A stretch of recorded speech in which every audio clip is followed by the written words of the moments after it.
Bem-vindo à nossa aula 2 do nosso curso de yoga, onde na aula anterior a gente falou sobre a história da Índia e do período pré-védico, e agora a gente vai abordar mais o fator yoga, que surgiu nessa época desse período pré-védico, aonde eles foram fundamentando em uma conscientização que o ser humano ele precisa vencer os seus desejos, os seus impulsos que os leva a tomar ações de forma aonde ele prioriza os seus desejos, porque o desejo ele pode ser uma coisa nociva para a nossa saúde. Um exemplo, eu amo tomar sorvete, mas isso não significa que porque eu amo, eu vou sempre optar por essas opções, porque se eu continuar cedendo a esses desejos, você concorda que a minha saúde ela vai ser destruída gradativamente, desde iniciando com problemas como pressão arterial alterada ou deficiência do baço pâncreas e desenvolvimento de diabetes. Então, eu amar alguma coisa não significa que eu deva deixar de questionar como aquela coisa me faz sentir. Isso serve até para os relacionamentos, ok? Você não deve questionar a sua doação ao outro, mas como o outro te faz se sentir. E aí, a partir daí, você vai tomar as rédeas e começar a escolher melhor o que realmente você ama, porque você tem que amar algo que te aproxime do bem-estar. Não algo que te deixa um exemplo. Eu amo tomar vinho, mas no dia seguinte eu tô com ressaca, eu tô com dor de barriga. Me poupe. Então, você não ter as rédeas das suas ações, isso vai comprometer o seu bem-estar sempre.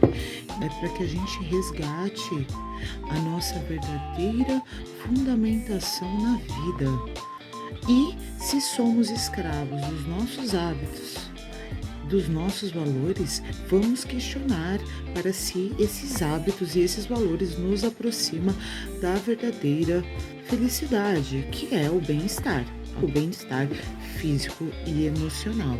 Isso vai te garantir não ter problemas? Pelo contrário, isso vai garantir uma nova percepção em relação ao momento atual vivido, te dando aquela consciência que o que importa não é o problema em si, mas como você reage a ele. O que você tem que questionar é esse fator de como você reage a esse momento atual.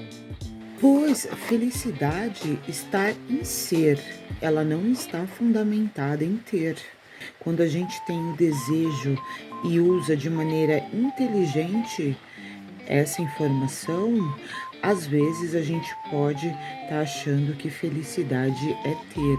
Agora, quando a gente usa o nosso desejo e a eficiência, aí a gente vai ter resultados. Em vez de ter, nós vamos ser algo. E isso vai ser muito mais nutritivo para sua consciência. Então, o desejo ele vai estar direcionando a nossa percepção. E lembre-se, controlar os impulsos desses desejos é um dos fatores que o yoga nos ensina através dos yamas. Yamas são registros da ideologia do yoga a partir de Patanjali, onde ele usa essas posturas que é psicofísicas. Isso trabalha da forma que você se posicionando com o seu físico, você consegue ter percepções psíquicas. E aí, através da respiração, você consegue controlar esses canais de energia, aonde um lado do nosso corpo, vamos considerar narina, porque os fatores do yoga é você integrar essas posturas com a respiração. Então a respiração ela vai movimentar essa energia e vai te dar uma melhor percepção dos seus impulsos. Porque o próximo fator que excede o yamas é o niyamas, que é cuidados que você deve ter com esse corpo, que você está todo o tempo nutrindo ou desvitalizando com as suas escolhas. Então a movimentação dessa energia, ela vai trabalhar com esses dois canais de energia que são o Ida e o Pingala, e dentro dessa sincronia você soma as asanas, que são essas posturas psicofísicas, que ela vai movimentar essa energia, e aí com a respiração você consegue direcionar o seu emocional. Então o yoga, ele é essencial para o bem-estar físico e emocional. Lembra, claro, dentro de pilares primordiais. Então, por volta do século II, dando continuidade ao nosso cronograma que nós viemos da história da Índia, no século II a.C., Patanjali começou a concretizar essa visão do yoga.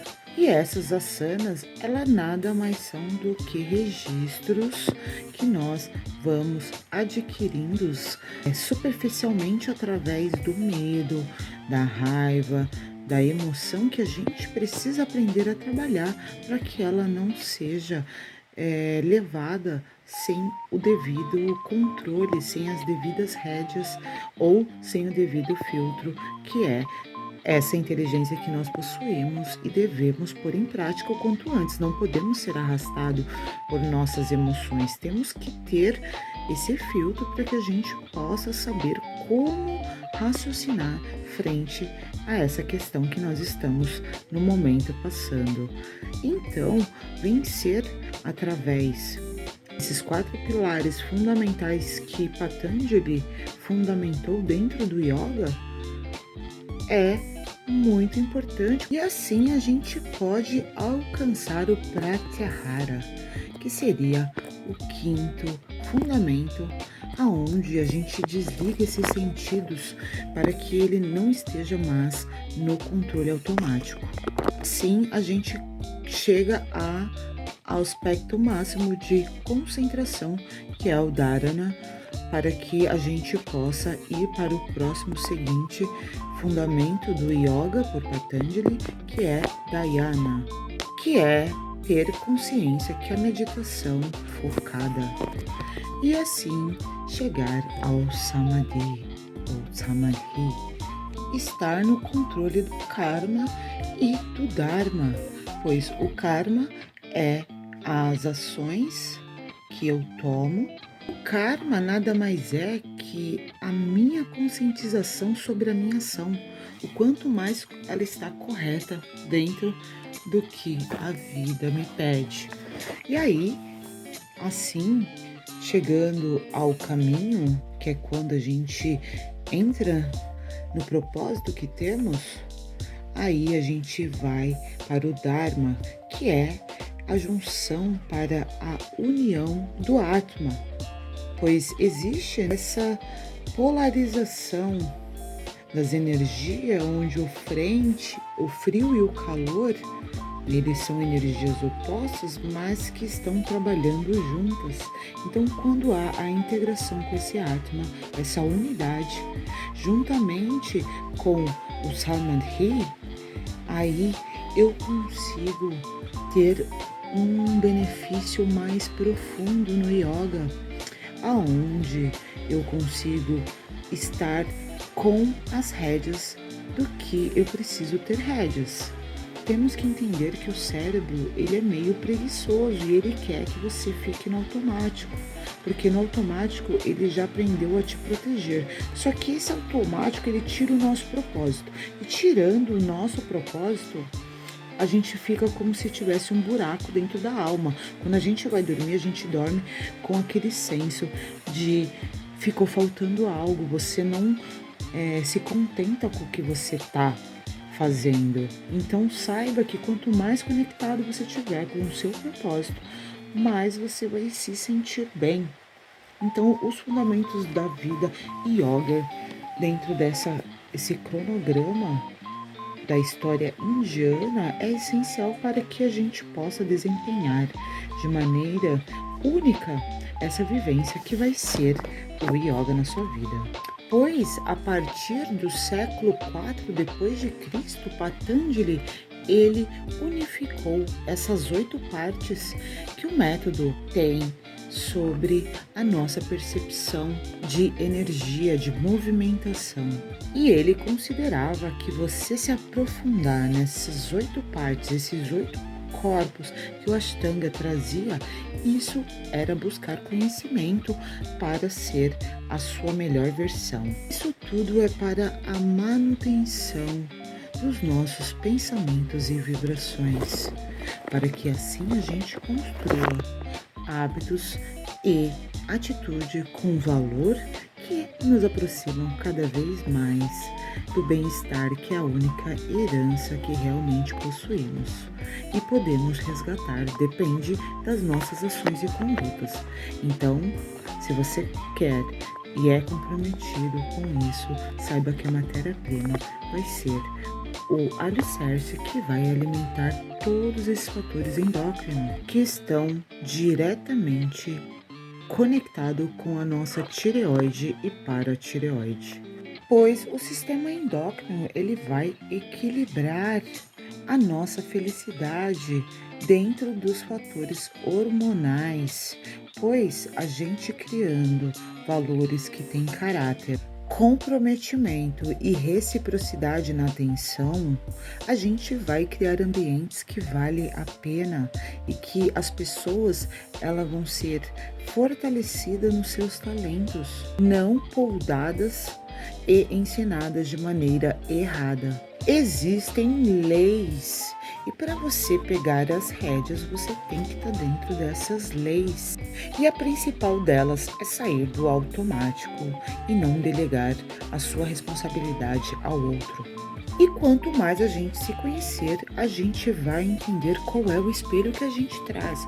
O espelho de vítima ou o espelho do liberto, do que possui a liberdade. E com nutrição da matéria-prima, você vai ter condições de possuir esse merecimento do discernimento que vai simplesmente fazer com que você enxergue o que aquilo está te trazendo, qual que é o objetivo que a vida quer que você olhe.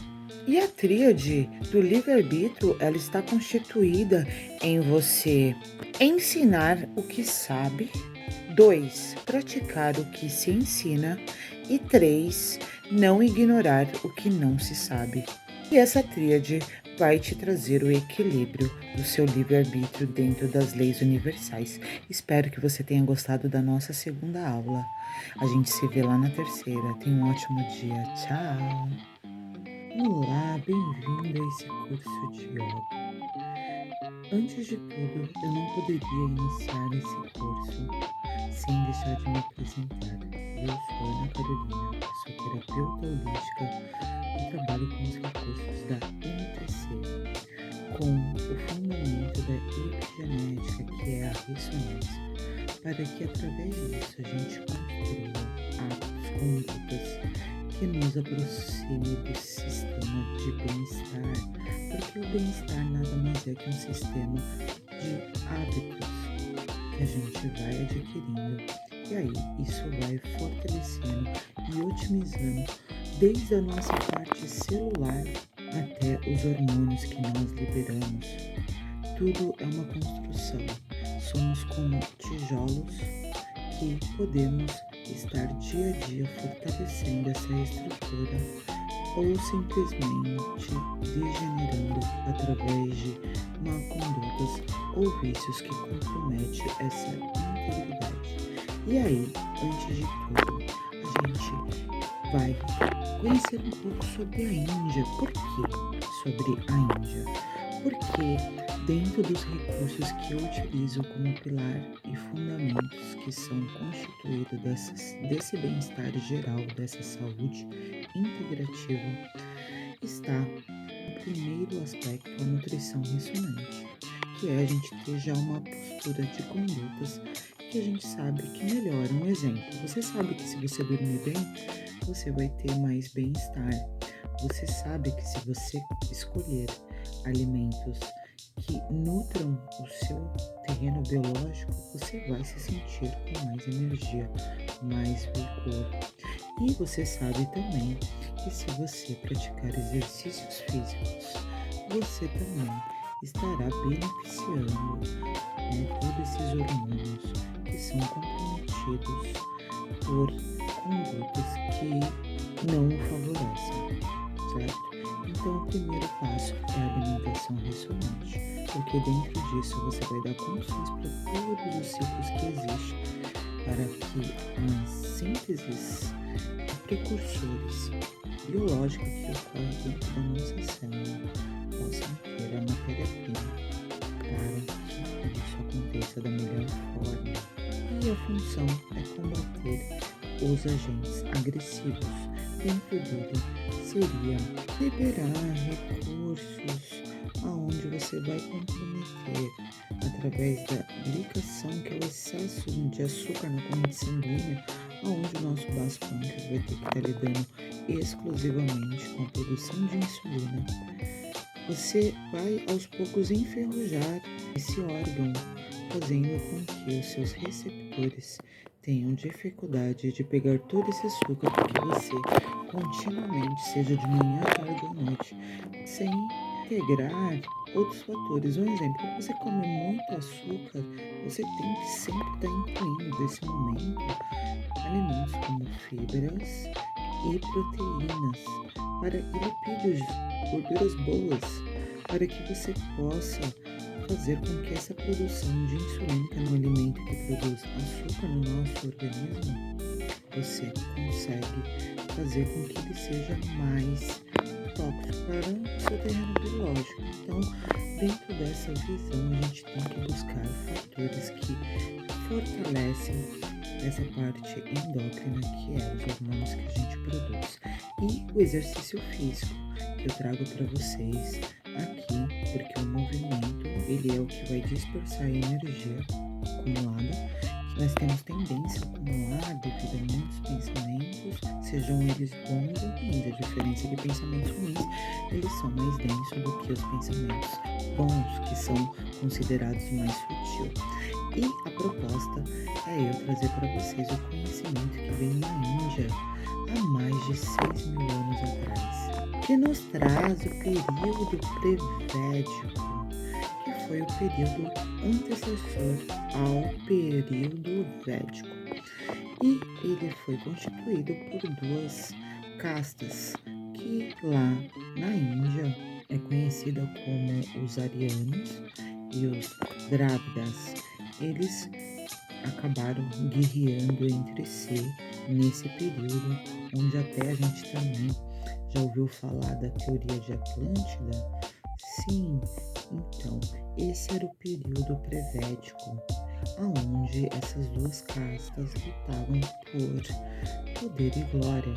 E neste período, através do Parampara, eles desenvolveram a escrita, porque a escrita foi antecessora do período védico. Após esse período, que a escrita foi reconhecida, aí começaram a surgir os momentos desse período védico, que ele é constituído e conhecido inicialmente como o Rig Veda. E esse período do Rig Veda é onde foram constituídos os hinos, sim, ou mantras, através dessa entonação que eles poderiam ter acesso através de uma escrita, foi constituída esses hinos, mais conhecidos como mantras. A história do hinduísmo, que fala do período védico, ele traz a 6.500 ou 7.500 anos atrás, mas as escritas começaram, que foi esse período do Parampara, a serem constituída há mais de 26 mil anos. Então, o hinduísmo, ele traz escritas muito antigas. E esse período do Rig Veda, onde os hinos foram atribuídos ao seu desenvolvimento, e logo em sua posteridade, ele foi substituído ou reformulado pelo Atharvaveda, que era o que você fazer com aqueles hinos, sempre em linguagem figurativa, aonde a gente tem que entender que ele fala da consciência humana, não da natureza em si. Todos os fatores que ele usa, de cavalos, né, de sacrifícios, isso sempre estava relacionado à integridade da nossa percepção. O cavalo, ele nada mais é do que os nossos impulsos. E aí, a visão do yoga é você controlar esses impulsos, porque você não pode ceder a qualquer impulso que você tem. E além disso, ele é constituído, além de você controlar esses impulsos, a você também ter cuidado com a própria higiene e a organização, que isso te faz conectar com a harmonia. Você consegue imaginar você harmonizado fedendo a gambá, ou você harmonizado sentado numa sala que tá uma bagunça? Você concorda? É meio contraditório. Então nosso foco é a gente poder alinhar o nosso pensar com a nossa ação. Não adianta eu falar, eu sou rica, eu sou próspera, se dentro da minha mente eu só cultuo pensamentos ruins. Isso é contraditório. O nosso foco é a gente alinhar o nosso pensar, que vai ser o mais difícil. Porque nós estamos dentro de um inconsciente coletivo, onde a gente recebe esse monte de informação e a gente acha que é nosso, e simplesmente é um ciclo, né, de uma corrente vibratória que está passando por ali, mas a gente tem mania de se ligar a esses pensamentos achando que são nossos, e muitas vezes nem são. Então a gente tem que se conhecer para poder entender aonde que eu tenho relação com aquele pensamento. E se caso eu tiver algum tipo de relação com aquele pensamento, eu filtrar para ver se vale a pena eu ficar remoendo coisas ruins. Pois quando eu remoo coisas ruins, eu não tenho esperança, eu não tenho fé. E aí você vai estar sendo questionado dentro desses fatores que vão com certeza nutrir a sua vida. Quando a gente perde a esperança, a gente se sente totalmente vulnerável e isso não é nada bom. Então, quanto mais a gente preserva a esperança, a fé e a confiança dentro de nós, mais bem-estar a gente consegue proporcionar para as nossas células. E isso só é possível através dos hormônios que nós produzimos. Então, a matéria-prima é essencial para que esse bem-estar geral seja fundamentado em matéria-prima boa, de boa qualidade. Então, após o período do Rig Veda, onde foram constituídos hinos, e seguido pelo Atharvaveda, que são o que fazer com aqueles hinos, aí houve uma percepção meio mundana que deu origem ao Yajurveda, que é quando eles traziam sacrifícios, coisas a se fazer para poder alcançar um bem-estar. Só que como a mente humana levava aquilo muito ao pé da letra, então ela não tinha a percepção e o discernimento para entender que aquele sacrifício, ele falava a todo instante da nossa consciência e não do aspecto em si, porque eles utilizavam muita simbologia falando de cavalo. Então esse período deu uma leve fundamentação que essas práticas trazia para nós, seres vivos. E aí, na sequência, chegou os Upanishads, há mais ou menos uns 3.000 anos atrás, aonde ele falava da essência. Ele sempre estava fundamentado em buscar a essência. Nessa visão simbólica, os cavalos estariam relacionados aos nossos sentidos, aonde somente a mente pode pegar as rédeas desses sentidos. Dentro desses labirintos dos desejos está a nossa estrada que vamos trilhar. Só que as nossas sementes será o que vai dar frutos ou vai florir, se for uma flor, porque é através da minha semente, o meu eu mais supremo, que eu vou dar vida à minha realidade. Pois numa simbologia onde o eu sou a semente, o cavaleiro, que estou em uma carruagem que seria o meu corpo, meu ego, aonde o intelecto da minha mente vai ser o cocheiro que vai dar os comandos, as rédeas que, se não forem bem avaliados, vão ser labirintos onde o meu desejo está se perdendo dentro dessa estrada. Então, por isso, que dentro dessa simbologia do Rigveda, do Atharvaveda, do Yajurveda, há o objetivo final, através do Upanishads, são encontrar essa essência dentro dessa simbologia das nossas percepções. Após esse período, veio o período brahmânico, aonde os rajas eram sacerdotes e os varnas eram as castas.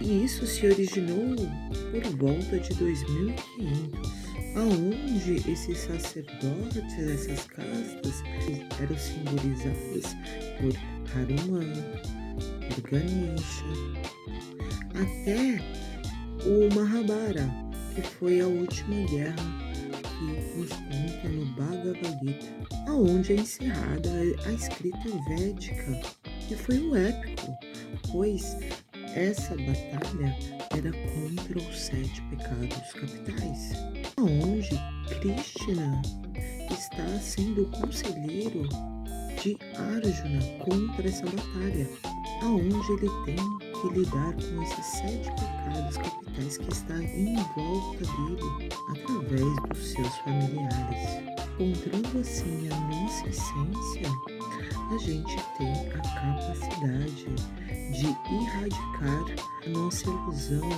que nós criamos e alimentamos através do nosso ego, para sair dessa maia, pois quando não nos conhecemos, não sabemos do que somos capazes e aí nos ligamos a qualquer pensamento. E assim, vencer a ignorância, o desejo, o medo da perda, pois isso é tudo ilusão quando não temos conhecimento da nossa verdadeira essência. E aí, a nossa ação estará sempre sujeita ao famoso karma, que é a nossa capacidade de ação, realização. E estará sendo julgada se está correta ou não. Não é à toa que a pessoa chama de karma, às vezes, algumas coisas ruins, que nada mais é do que ações ruins. E aí a gente tem que integrá-la ao Dharma, que é o nosso dever, o nosso caminho a se cumprir, para que nós possamos ter integralidade com o Atman, que vai ser a gente poder organizar nossas ações através desse Dharma, que é caminho a ser seguido, para assim a gente alcançar o Sansara. O Sansara, ele é os ciclos de vida e morte que vamos tendo experiência, vamos vivenciando em nossas experiências. E aí, a gente tem que entender que o nosso Atma é essa conexão com a unidade, com a centelha divina, que com certeza ela quer que nós vençamos as nossas ilusões através do samsara. E o yoga, ele vem nos proporcionar essa conexão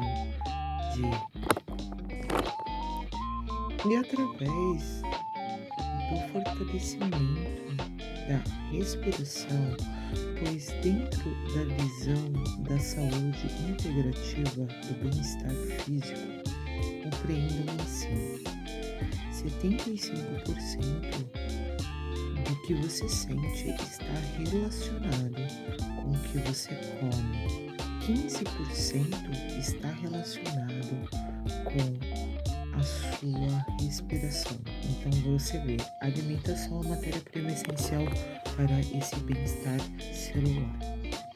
Respiração é a energização, o movimento desse ki, que é conhecido como energia, vitalidade, que flui dentro de nós através dos nossos canais. E no caso, 10% vai estar relacionado ao seu sono, que é a parte da detoxificação que o nosso corpo faz, constantemente nos preparando para o dia seguinte. E vamos chamar a nutrição como matéria-prima essencial para uma construção. Um exemplo, se você está construindo uma casa, você precisa de matéria-prima. Você não tem tijolo, você constrói? Você vai pôr só areia, como que você vai segurar essa areia? Então, vamos imaginar que a alimentação seja estes tijolos.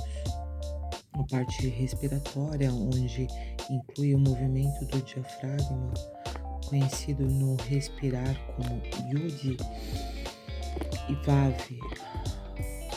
expirar. Isso é a movimentação da energia. É como se você pegasse esses tijolos e estruturasse ele com vigas, com cimento, que dá estrutura para aquela construção. E a parte de descanso é você organizar o que não está sendo usado. Um exemplo, você usou já tudo tijolo, construiu, você vai deixar uma pilha de tijolo lá no noite atrapalhando? Não dá. Então você precisa ir limpando esse ambiente, né? E organizando o que você ainda vai usar, né? De maneira que você calculou todos os fatores anteriores, para que você não tenha que também ficar quebrando. Por exemplo, você construiu uma parede, que daí você fala, não, essa parede aqui não vai ficar legal, aí eu vou quebrar. E não dá, né? É trabalho jogado fora, é tempo, você tem que otimizar o seu tempo. Quando você dá essa estruturação do parte matéria-prima, da nutrição, dessa energia, né, de movimentação, de não deixar ela estagnada, e ainda organiza o que você vai ainda utilizar e descarta o que você não vai mais utilizar, você consegue ter uma melhor percepção. Porque aí você começa a se conhecer, você entende qual que é o seu papel aqui, qual que é a sua ação correta a ser feita, porque o karma, ele está relacionado a uma ação correta. Ele só existe quando a ação foi incorreta. E o seu átimo, a sua centelha, é a sua integração com a centelha divina, que é quando você está no caminho a ser realizado. Claro que uma ação correta é essencial, mas você nem sempre vai acertar. O importante é você saber que você vai ter que lidar com aquela ação, mas o objetivo é você não perder o foco, o olhar em vista que você tem daquele caminho a ser seguido. Então, esse período bramânico, ele vem para nos integrar que Brahma seria o pai, Shiva seria o filho e Vishnu o espírito, que é a famosa trindade, que também nós aqui do Ocidente temos contato, que é o nome que é o Pai, o Filho e o Espírito Santo. Então essa seria a sincronicidade que temos com essas teorias, vamos chamar assim, teoria do hinduísmo, porque aqui no Ocidente nós temos outro tipo de ideologia, mas para você ver como eles se conectam entre si. E quanto mais a gente deixar desabrochar a lótus do nosso coração, mas nós desconectaremos com o Maia, que é a ilusão que nós às vezes nos inserimos por aprendizagem mesmo, nos ensinar a ser assim. Porque nesse período as pessoas veio perdendo a conexão, foi se tornando um hábito e talvez ele não integre qual que era o objetivo daquilo. Por que que era feito aqueles mantras? Por que que era cultuado aqueles ensinamentos?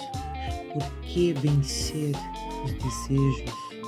Quando nós tomamos as rédeas das ações dos nossos filhos para nós deixamos que ele se acomode, não entenda o verdadeiro objetivo de sair da ignorância, fazer escolhas que nos aproximam da onde a gente quer chegar. E eu espero, e eu acredito também que eu quero chegar no bem-estar. Eu não quero chegar com 60 anos dependendo de alguém para me levar para tomar banho de sol. Ou nem chegar com 80 anos não conseguindo tomar um banho sozinho, ou não conseguir levantar para ir no banheiro fazer xixi sozinho, precisar de alguém. Então, eu quero chegar assim. Eu acho que a maior riqueza que eu tenho nessa vida é o meu bem-estar, é a minha independência das minhas ações. E quanto mais eu conectar o meu pensar, meu sentir e o meu agir, mais eu vou estar em concordância com isso. Eu tome as rédeas o quanto antes, para que você depois não tenha que chorar pelo leite derramado. E seguindo aqui a nossa história da Índia, aí vem o período búdico, é onde o budismo, por ver que essas castas estavam originalizando muitos problemas de desigualdade social, o budismo vem com essa visão de que as castas têm que ser extirpadas, essas varnas, essas castas, pois todos somos iguais, todos temos os mesmos deveres, todos temos os mesmos direitos. Que a vida pode ser um sofrimento, porém ela tem causa, mas ela não é permanente. O autoaprendizado, o autorreconhecimento da nossa verdadeira essência e a dissipação da ignorância do ego, que é quando eu só penso em mim, eu penso só nos meus, de maneira que eu não levo em consideração as minhas necessidades, isso acaba sendo muito ruim. Então, o desapego da matéria era um dos fatores que os yogas levavam em consideração, porque eles se conectavam com coisas que nutriam, que a nutrição, ela é a base, o pilar do nosso bem-estar sempre. E assim, esse período búdico que aconteceu há 1000 anos atrás antes de Cristo deu posteridade ao período ortodoxo. Ele se estende até 600 antes de Cristo. E após ele vem o período do yoga clássico, aonde a nossa consciência está na terceira dimensão, que é a dimensão do desejo, e ela quer fluir e habitar a quinta dimensão, que é a dimensão da materialização pela intenção do amor, que é regida pelas leis universais. Nunca esqueça que vai determinar o karma é as leis universais. Ela determina se há uma entropia de maneira equilibrada ou uma entropia de caos. Isso é determinado por fatores da lei. Eu espero que você tenha gostado dessa aula, onde a gente aprendeu um pouco sobre o hinduísmo, que é uma das histórias da Índia, onde o yoga se desenvolveu, para que você possa se aprofundar mais em conhecimento, em aspecto que te levam para o bem-estar, que é a única riqueza que possuímos de verdade, bem-estar físico e emocional. E saber um pouco sobre essa história da Índia, com certeza vai te aproximar mais dos fatores que te nutrem e que te leva para o próximo capítulo. Te aguardo lá. Tchau!